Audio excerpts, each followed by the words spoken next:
അസ്സലാമലൈക്കും. പ്രിയപ്പെട്ട ഉസ്താദുമാരെ, രക്ഷിതാക്കളുടെ കൂട്ടുകാരെ, ഞാൻ ഒരു കൊച്ചു കഥ പറയാം. പോവല്ലേ തെറ്റിയെ തെമ്മിക്കുക. മുത്തുനബി കല്ലാടി തന്നെ. പ്രത്യേകിച്ച് കുട്ടികളെ, മുത്തുനബി ഒരിക്കൽ ഒരു സോയാബീൻ്റെ വീട്ടിൽ പോയി. സോയാബിക്ക് ഒരു കുട്ടി ഉണ്ടായിരുന്നു. മുത്തുനബി കണ്ട ഉടനെ ആ കുട്ടിയെ കൂടിയെടുത്തു, ഉമ്മ വെച്ചു.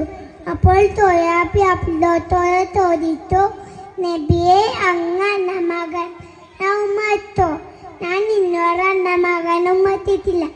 അപ്പോൾ നബി പറഞ്ഞു, നിങ്ങൾ കുട്ടികളെ തേയിക്കണം, തേയിച്ചാൽ മാറ്റം പോരാ, അത് പ്രേരിപ്പിക്കണം. കുട്ടികളെ തേയിക്കണം, തലോടണം, അവരോടൊപ്പം കളിക്കുകയും വേണം. ഇത് നമ്മുടെ മുത്തുനബിക്ക് ഒത്തിരി കഴിഞ്ഞു. ഇത്രയും പറഞ്ഞോട് ഞാൻ എൻ്റെ കഥ അവസാനിപ്പിക്കുന്നു. അസ്സലാമു അലൈക്കും.